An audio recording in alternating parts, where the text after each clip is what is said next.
Member সাহেব আপনার বিচারটা শুরু করেন তো। আর ঘটনাটা কি আমার তো খুলে গেল, প্রতিদিন খালি বিচার আমার ঘটনা খুলে গেল। আরে ঘটনাটা হয় ভালো না ওর দ্বারা এসেম্বলি মেম্বার সাহেব সবকিছু খুলে খা যাও এসেম্বলি ব্যাগ খুলে খা। এই সেমরে তুই ঘটনা খুলে গেল, তো জামাই কামে গেছেন কোনো তুই কি আছিস, ঘটনা খুলে গেল আমার। এই দাঁড়ো আমি কামে গেছি মতো পোলা লাগে কি আছো দেখ এই দেখো কে মনটা করে আমরা সামনে কে মনটা করতেছে।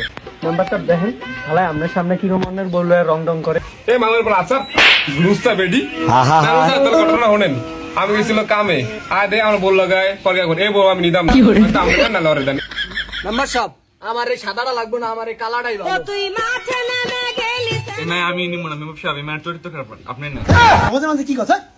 এ জারুয়ার করে জারুয়ার তুই আমার নিতে যাস না, পরকিয়া করার সময় কি আমার চরিত্র দেওয়াস না? কি করে অন মেম্বার সাহেবের ক যে তোর লাগি আমি জিল্লা করু। এ জারু রে জারু, এই তুই আর বোয়ান বিয়ে করবি? জারু রে জারু বিয়ে করবি? তো আমি নিব না, আমি নিব না যারো মাগিরে আপনিই নেন। মেম্বার সাহেব তাহলে কি করবেন, বউটা কি আপনি নিবেন? খারাপ না তো, তোমরা দেখো।